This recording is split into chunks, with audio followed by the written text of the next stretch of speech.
What is going on, friends? King of Chaos, Logan Black here, and you're watching another episode of Dude, Have You Heard This? It's the weekly music roundtable show where a bunch of friends sit around and geek out on some of our favorite under-the-radar albums. With me, as always, is Scotty Cerriti and Johnny Torres. Go right ahead, guys. Say your hellos. What's going on, everybody? What's happening, y'all?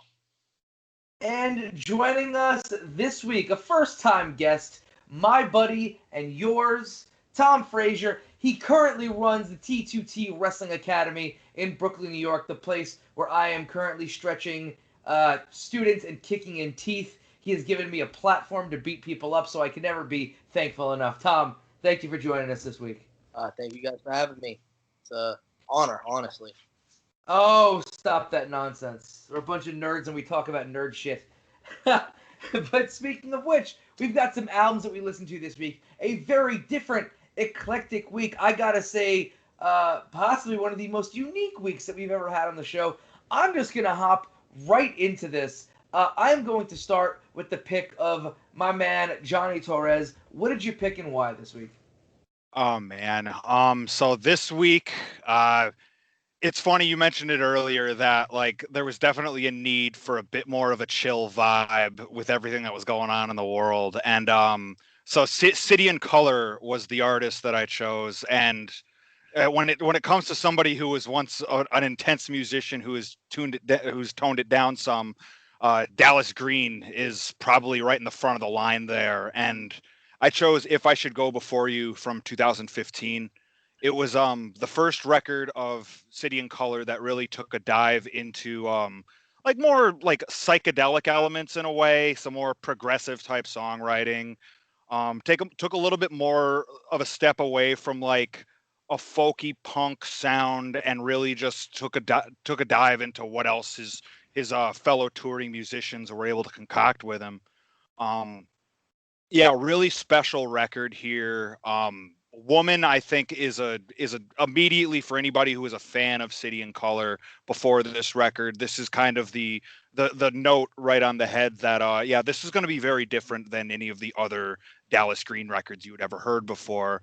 And then it sort of actually picks up in tempo as it goes on. Like Northern Blues is a little bit faster than Woman, Mizzy C even a little bit faster than Northern Blues. And then by the time you get to near the end of the record there, it's full on gotten upbeat at some points. Runaway, Map of the World, Lover Come Back. It's front to back loaded with jams, and it really speaks for all of City and Color's, like his whole run as a solo artist, that every single record is a little bit different, but every single record has its own form of genius. And I was glad I was able to bring this one on this week.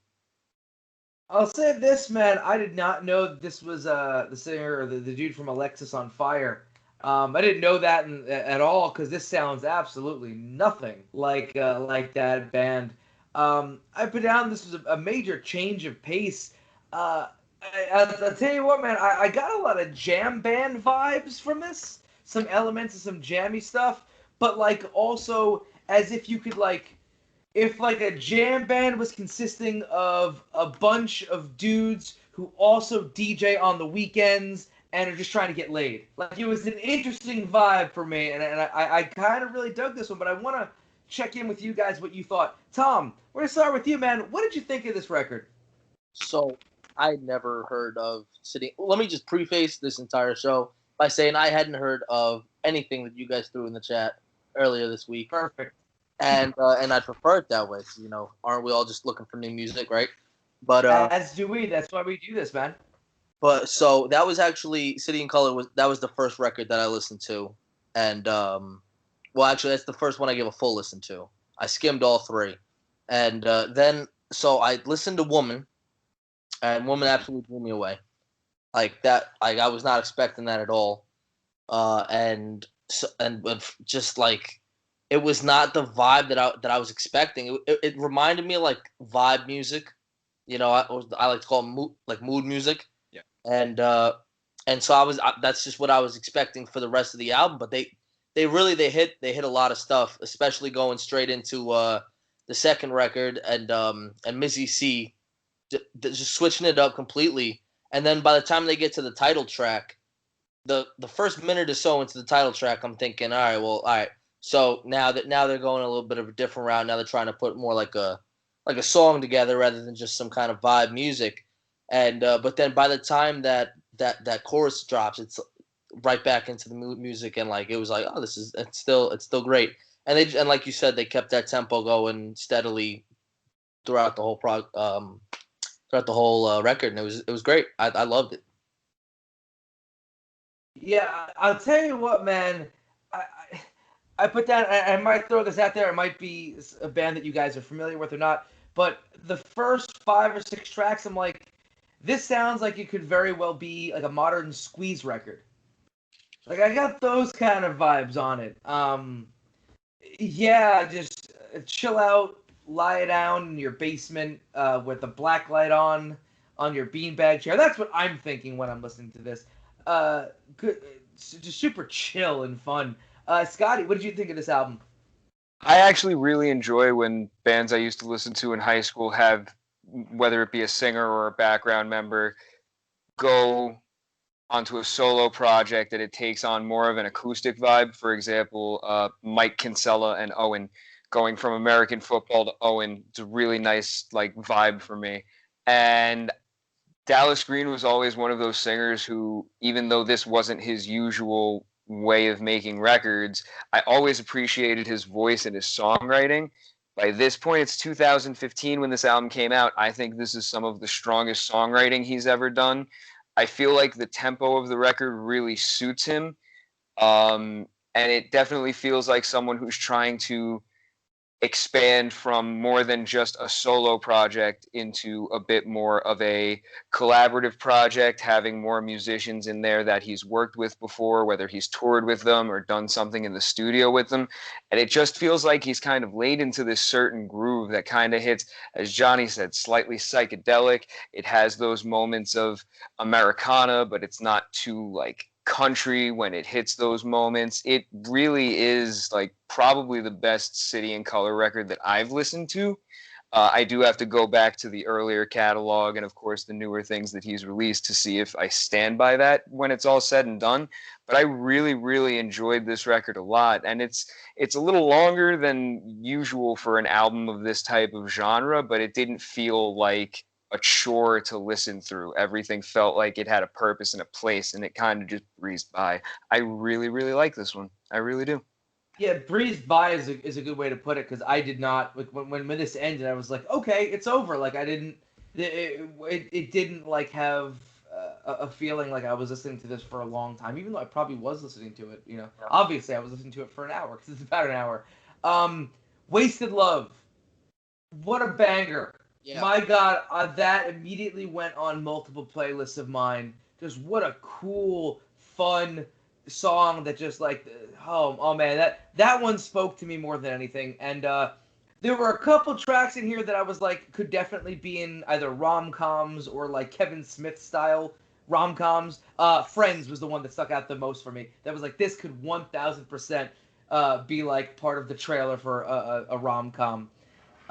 Yeah, this was, again, y'all know how much of a music hipster I could be. Y'all know how much of a, I hate everything. And trust me, we'll get there from this week. But just kidding.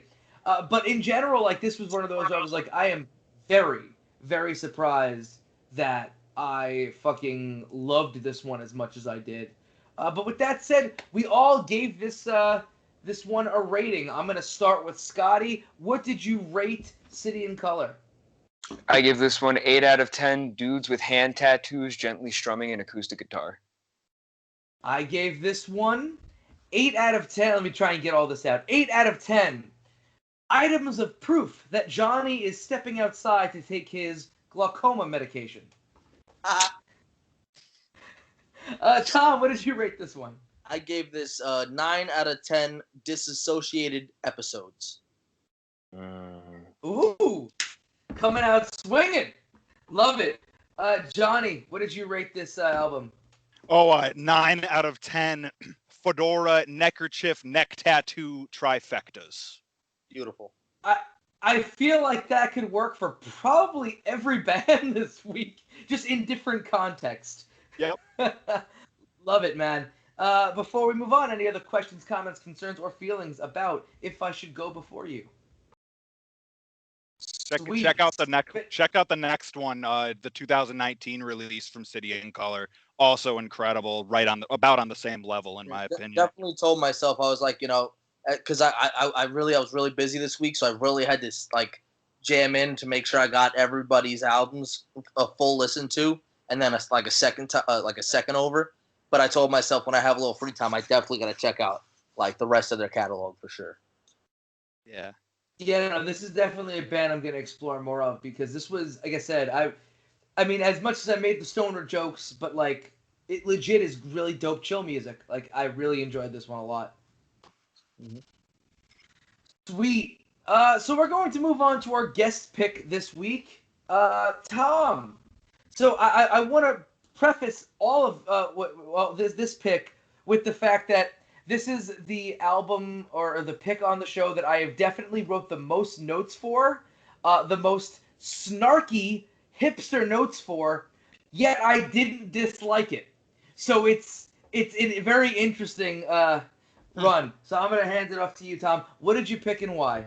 All right, so I picked Almost Free by the garage rock band Fiddler. I originally checked this out. My longtime goth best friend Julie, she put me on to Fiddler. Against my will, I had no interest in checking out the band, but then luckily, she actually no, not even. I found them on Triple J. And any of you guys familiar with Triple J out in Australia? They do the cover. They bring on a lot of bands to do covers of other songs, and so they ended up doing a stint on Triple J like a version, and so I checked them out, and I was like, oh, this is okay, all right, I got to check this out, and so I ended up taking a look at their catalog, and I honestly I hadn't even heard this whole album until I was like, okay, well I got to pick an album, so like I heard about 4 or 5 songs off this album. And then I was like, well, I got to pick something. So I was like, let me listen to the whole album. And I was like, okay, cool. So I actually put myself on to half of this album just in the past day or so. But yeah, no, they're just like this band from Hawaii, former like party rock, drug rock kind of band. I believe a lot of them are sober now, if I'm not mistaken.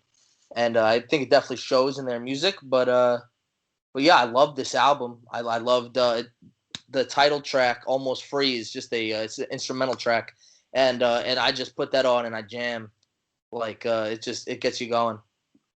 Yeah, I was gonna say it's so interesting that you mentioned like they were a drug rock band because I think most of my notes are all about like this is definitely like a band that is like it was similar to the comment that I made about Johnny's pick where it's like yeah these guys are probably DJing on the weekends, dropping some Molly and trying to score with multiple chicks in the same night. Or dudes, whatever your flavor of ice cream is.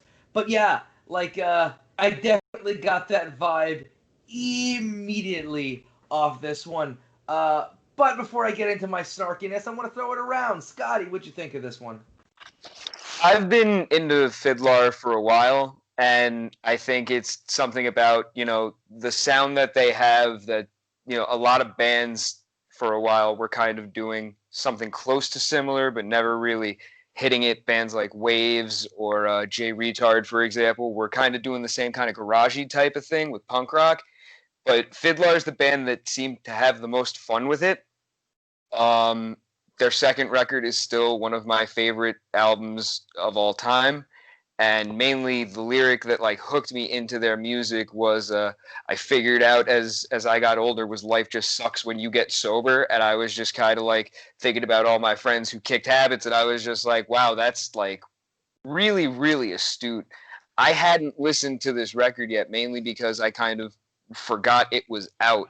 I didn't realize that they had released it, but sitting down and listening to it, I think this is probably my favorite grouping of songs that they've recorded. I'd still kill to see them live if live shows ever happen again. And I think that this is just a really, really like fun, because no one's really doing fun garage rock anymore. you go back and you listen to garage rock and it's just a bunch of dudes having fun. They might not necessarily be able to play all their instruments, but these guys are students of the craft and they're still having a really good time with it. I definitely want to explore the comment you just made about fun music. I genuinely feel, and I know that I'm not the only one who feels this way. Fun music in terms of like guitar music is very few and far between in this day and age. Which, I mean, it's such a weird thing because I mean the '80s were all about party bands and like even Aerosmith was talking about having a good time. And AC/DC is all about that kind of stuff.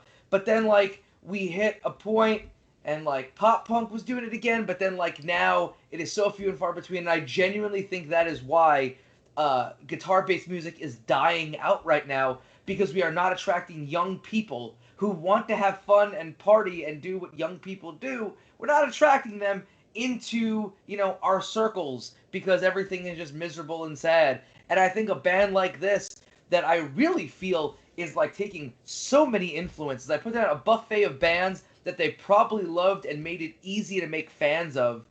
Just all comes together because there is on that first track is a Beastie Boys track. Like no one's gonna convince me otherwise. That's a fucking Beastie Boys track. I knew. And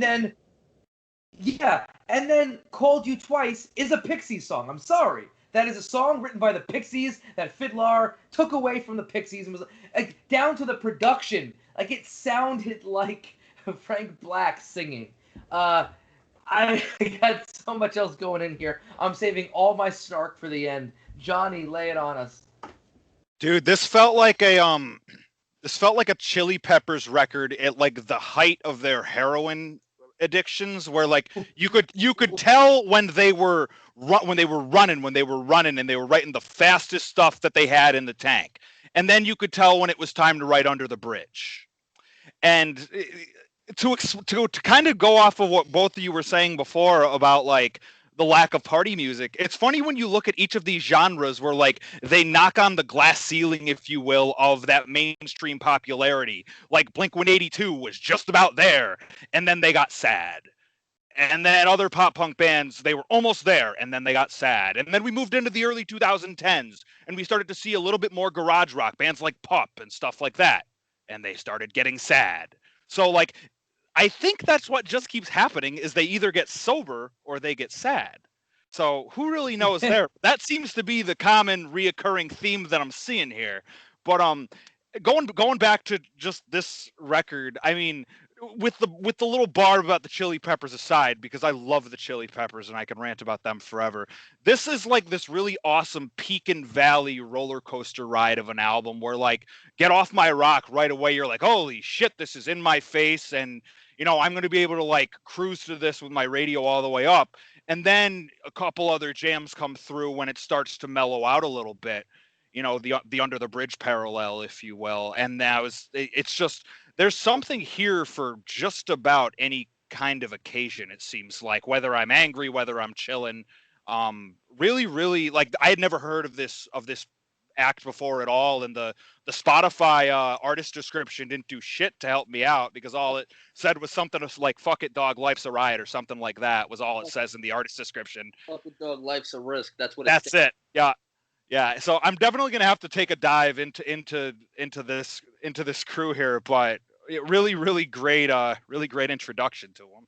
Yeah, for sure. The third track on the record, By Myself, it's actually performed completely different. If you're gonna take a look at them, what I recommend. Oh, hello, Kitty. How you doing? Welcome to the show. Thank you, Batman. I recommend, if you're gonna check them out, check out By Myself, but the Triple J Like a Version cover of that they do of their own song. Completely different take on the song, and I think it blows it out of the water. That was the first thing I heard by them, and that was what drew me in, where I was like, okay, I gotta go listen to more of them. Gotcha. Nice. And Alcohol, yeah. I think Alcohol was like their main single from that.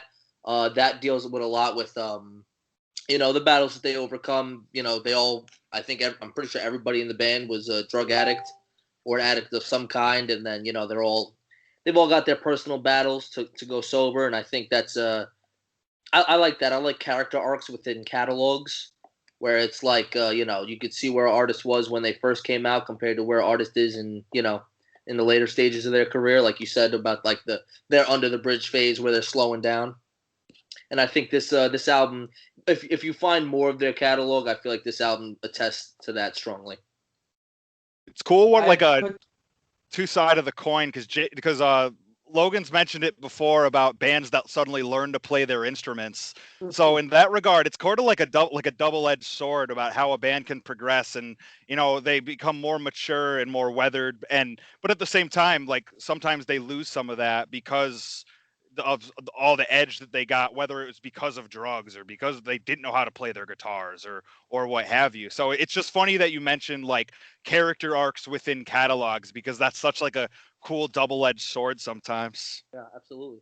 I don't know if you guys are you guys familiar with the band TSOR or TSLR? It's like a punk band. I don't know, but two of them. TSOL. TSOL, yeah. Oh yeah, they're old school. Yeah, well, their dad, the lead vocalist for them is the dad of two of the band members of Oh man, that Okay. checks out. yeah. Yeah, that makes sense. TSOL was very much like a SoCal, fucking douchey surfer punk band. So this Yeah. perfectly makes sense. Mhm. I wrote down in my notes. So here comes my snark. What I imagine college kids listen to. I'm old. I don't know what college kids listen to, but this is what I imagine their parties are. The song "Alcohol" is the theme of "White Girl Wasted." Very I, much I, so. I feel like in like the indie rock circles, quote unquote, this would be for most like college party kids that Sublime was for like the generation Oh. previous. What a fucking great comment. Yep. Oof, that is perfect. That is perfection, Scotty. 2 snaps on that one. Yeah, a lot of my stuff is just basically about how they didn't stick to a sound. They kind of moved around in a lot of different ways, and I always you guys know that I always respect that when like you don't commit to something and you're just like let me just make the record I want to make. The last thing that I would say is when it did get heavier on here, when the stuff did get heavier, I wrote down my snarky comment is what basic white chicks bring up to their tattooed boyfriends as, see, I like screaming music. That's not even We've all- snarky. That's true. I've been there. I have 100% been there. I had in a similar situation. But see, I like it. No, it's not the same. But with that said, we gave this one some ratings. I'll start that one off. I gave this one, and this is Tom might get it because he's a New Yorker. Hoping the rest of you guys might get the reference. 7 out of 10 hipsters on Tinder looking for dates to meet up at North 6. Okay, yeah. Johnny, would you rate this one? 7 out of 10 trash can drum sets in a smoke-filled garage. Nice. Hell yes. Scotty, would you give it? 7 out of 10 times you've been crate digging and found a song that ended up in all your playlists for the rest of your life. Tom, would you give it? I gave this 9 out of 10 visits to your former crack den. Yeah. Tom is killing it this week. Nikes. Any other questions, comments, concerns, or feelings about Fiddler? Sweet. Let's move on to right here, Scotty's pick. Lay it on us, Playboy. So I went with Christmas Island by AJJ, the former Andrew Jackson Jihad. I found out about this band from their album Knife Man, and because every time I listened to Against Me on Spotify, AJJ was not too far behind due to the folk punk label that both of these bands get. It's much more astute for AJJ throughout their entire career than it was for the first 3 Against Me albums, and then they kind of did the pop thing, and now they're kind of just doing whatever they feel like. This is a really good burst of wild energy and songwriting from this band. The first song I heard from the record was Cocapelli Face Tattoo, and just off that song title alone, I kind of had to go and listen. And just kind of going through the lyrics, there's Stevie Wonder references. Man is the Bastard gets name dropped specifically in one of the songs, which kind of threw me for a loop because a band that uses acoustic guitar should probably never mention Man is the Bastard as a whole. And it's just the singer's name is Sean Bennett, and it's some of his strongest writing, and it's the most like upfront, even though it's still kind of obscure and oblique on things like Children of God. But this is just a really, really solid, like, kind of fuck you after their last record was so popular for them doing what they had been doing for years that they kind of turned it on its side, went a little more psychedelic, slowed things down more than they were used to, and just really, like, for 33 minutes, it hits the pocket when I'm looking for something that's not loud but can still be aggressive. I think that's, again, an excellent way to put it. It's loud, but it's not quite, it's not quite, I was saying not quite loud, but it's still aggressive. I think that's a perfect way to put it. This is very much a punk record through and through, despite, there being no real screaming and no distorted guitars. This is about as punk as it fucking gets. This type of sound, I fucking love. Whatever I haven't heard very much from Andrew Jackson Jihad, but I do know that every time I've heard them, I've enjoyed their stuff. And this record was the first one I listened to in full, and I loved this one. Johnny, what did you feel about this record? First foray into AJJ. They'd been on my radar for a little bit. I'd gotten some recommendations off of like Modern Baseball and Front Bottoms playlists. Interesting recommendation because like they're not like super folky, but after listening to this, I do see where the recommendation came from, because if you push this past folk punk into folk emo, then you have a Modern Baseball record. Yeah, really, really good front to back, even though there's like a wild ebb and flow on this. I'd say tracks 2 through 5 all went right into a couple different playlists. Do Re and Me was probably my favorite from this. Yeah, just like sometimes you stumble across an act that like you've scrolled by for half a decade and you wonder why you didn't just take the extra mouse click and take the dive. And yeah, I mean, AJJ is probably going to be one I'm going to have to take more of a look into, but for this record, not really having any sort of background or anything on them. Like, I didn't know there was an Against Me connection at all. So that is a cool parallel and probably warrants giving this another listen to, just to listen for that now. But Getting Naked, Playing with Guns, and I Want to Rock Out in My Dreams also was just the most monstrous back-to-back pairing, and that's where it felt like it's folkiest to me. I'm probably going to pick out, as I just stare at this track listing, there's going to be other things, like that whole track dedicated to Linda Ronstadt there. That was beautiful. Yeah. Incredible. Yeah. Listen, the writing on this record was, it was phenomenal. It was some of the best stuff I've ever seen, and I definitely got to check out their catalog if it's more like that, because just the topics, the motifs that he was hitting. First of all, do you know what a Cocapelli tattoo is? Face tattoo is? No idea. That's when someone passes out at a party and you draw a dick on their face. Oh. Song about it, which I thought was great.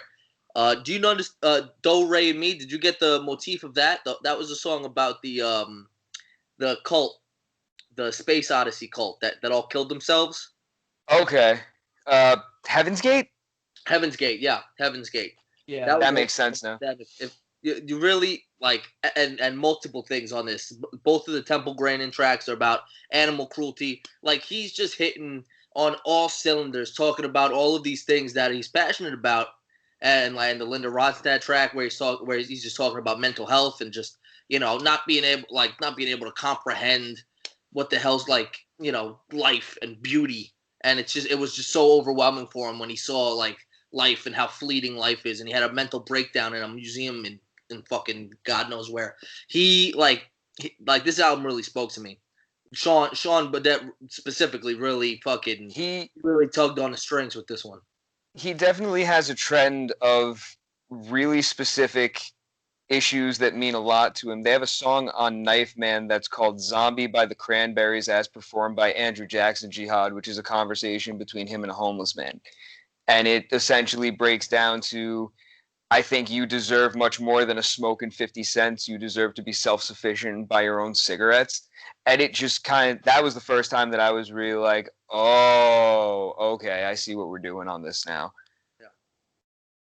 Yeah, man. This there's I don't want to discount punk rock because punk rock is the reason that I'm fucking alive and I'm a fucking happy, successful-ish human being. But like, I feel like my man can write. Like, he's such an incredible songwriter and such an incredible wordsmith that I feel like punk rock might just limit him. And I would love to see what this guy could do if he put down that guitar and sat down with a fucking like piano and maybe some producers who were like, hey, let's roll with this. And I did put down, to me, the best in terms of the sound was when the piano came in on this record. Like, that just felt so full, and I felt like there was so much more that he was working with there. Of course, Linda Ronstadt was the first point on this record where I was just like, this is fucking brilliant.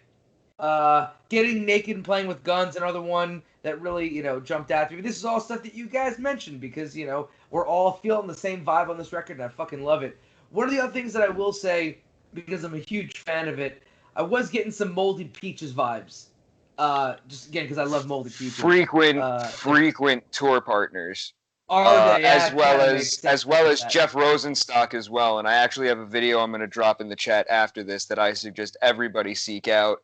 When AV Club did their Undercover series, there was one year where they had Jeff Rosenstock and AJJ do kind of a mashup of all the songs that were done on Undercover that year. And Jeff Rosenstock kind of took it and just did the songs each individually. AJJ did this huge mashup that starts with Psycho Killer as the music, but Heart of Gold by Neil Young as the song. Gates of Steel by Devo gets thrown in there. It's this whole mishmash, and it's honestly one of the most brilliant live performances I've ever seen. Seriously. That's wild, man. It's Love crazy. That kind of shit. Let's talk about what we rated this record. I'm gonna start with you, Tom. What rating did you give it? Well, I got something good for this. I gave this 9 out of 10 existential dread spinouts. Nice. Johnny, what did you throw at this one? Oh man. 8 out of 10 folk rock ballads apparently about the Heaven's Gate people. I threw this one 9 out of 10. This is another long-winded one. 9 out of 10 times I sat back and went, who is this band? Why have I never heard of them? And then realized why it's abbreviated on Spotify. Scotty, what did you give this one? I give this one 9 out of 10 folk singers who were really into power violence. Any other questions, comments, concerns, or feelings about AJJ's Christmas Island? Sweet. Let's close it out with my pick. So, I went with, this album is one of those that has been, it has been on my constant rotation for like the longest time. That would be Transitions by Westbound Train. Westbound Train is, man, they're definitely a ska band with a lot of reggae, some dub in there, a whole lot of soul. They're mixing in a lot of really dope genres together, but all coming together with a sound that I feel is not like, I wouldn't say it's not unique, but it's certainly something that you don't really hear from other bands. Like if I'm going to a ska show, I'm not going to see a band like Westbound Train that's so big and so soulful. This record was the first time that I had heard this band at all. The song "Please Forgive Me" was on a compilation, and hot damn, it was just like nothing I had ever heard. Now, mind you, like my exposure to ska in 2007 or so was not that huge outside of like ska punk bands, but this really opened me up to going back and listening to like that, second wave of ska with like, the Specials and, the Selector and all those bands out of England. to then go back and go to where their influences were in the first wave of ska from the 60s in Jamaica. This, to me, man, it's a very just fun record. You could dance to it. You can, make love to it, not have sex, because you're definitely making love to this record. There's a lot of different moods that you can kind of feel through this one. I just, again, so many tracks in here. Again, Please Forgive Me Forever, Send Out, Good Enough is one of those that keeps getting played. I'm No Different, Soul Revival, I Feel Fine. It's everything comes together and just feels wonderful in this one. But I would love to hear what you guys thought having listened to this one. Let me start with you, Scotty, because I'm pretty sure you've probably heard of this band before. I've heard of the band. I've never heard this record, so a lot of my references are much more modern than they would be if I had heard it back when the album came out. But I will say, for a while, what Victory Records did for emo music, Hellcat Records was doing for ska music, 100%, because there wasn't a single band making ska on that label that sounded remotely similar to the other one. Down to Tim Armstrong's solo record didn't sound like anything that any of the other bands were doing. I very much got big Nathaniel Rateliff and the Night Sweats vibes off of this record because of just it's got a big soul sound, like you said, and that's not something you usually hear in modern ska music. The Selectors and the Specials, again, right in there, hit that pocket. I also got a little bit of the Agrolites because I would assume that they were either touring friends, they were at least label mates for a while, but very much when I was discovering ska, I was there for the ska punk or the ska core, the more aggressive stuff. But when you found that band that was kind of just doing the more mellow side of things, it was really, really pleasant to find. And this was a really, really pleasant listen. Yeah, I think that's why this stands out so much to me, especially for the time. Because at the time, my ska was boss tones. They were heavy enough. Dickie was screaming. That's where I went. And then this was just nah, man, just fucking chill, breathe, dance, grind up on your girl or your guy. Just have your fun. That's why this one I think stands out so strongly for me. Tom, what did you think of this one? So now you see, I had never, not once, listened to ska. This was my absolute introduction to ska, and I didn't know what to expect. I knew the distinction is the horns, right? That's the horns within the music. Is that what makes it ska? So, I mean, you could sit there and throw a lot of it around, too. I think reggae is more the traditional Jamaican music, where I think ska is more the party music, so to speak. That's how I've had it explained to me. But I certainly, as a white passing guy, I'm not going to sit here and try and throw about, this is what ska and reggae is. So that's how it was explained to me. But okay. So back to you. I had no idea what I was getting into, right? So I threw the record on. I only listened to this record today for the first time while I was getting some stuff put together. So the first track comes on. It's just it's the quick little minute intro to the record. It was good, it was what it was. Then Please Forgive Me comes on, and we're jamming. We're getting good. We're getting really into the meat and potatoes of the album quickly. And by the test, I was walking around my room. I had it playing on my Amazon Prime, my Amazon Music so it's on the TV. It's going throughout the room. By the fifth track of this record, The Test, which is just the instrumental, I'm dancing around my room and I don't even realize it. I'm jamming out. I'm dancing and I'm like, well, hot damn, this is very enjoyable. This is great. And then that was pretty much the vibe for the rest of the album. And it had a couple of good tracks, but this was just more of a good listen to me. You know what I'm saying? I really didn't have much to break down on this, because I think I maybe attest that to the fact that I was still just familiarizing myself with the genre. But this was just a real nice, enjoyable, fun listen. It was like a jam sesh for me. And that's all I really had to say about it. Is I enjoyed it. It was very enjoyable. No, and I think that's an excellent way to describe it, because I don't even think of this record as anything that I'd want to break down either. It's just a fun listen. and it's just really, like, these guys made some really good songs, really danceable songs. And honestly, like, I think outside, Please Forgive Me, I think is the best song that they've, as a band, ever written. They only put out 2 full-length albums. But on the second album is where I feel like that is not as an album as complete as this one, but I think Salvation is the best song they've ever written, ever, and I would put that in, like, a top 50 ska songs of all time. Like, what a brilliant piece of music. But that's just my take on that. So yeah, I completely agree with you that this is just a vibe and chill and enjoy. Johnny, what about you, man? Gotta say, I popped hard for the 6-track, the Eminem reference. I'm sorry, Mama. He did the whole refrain from Cleaning Out My Closet. The word, like the first 4 lines of the song. I was like, okay, I popped for that. Continue. 2006. That's still a topical reference.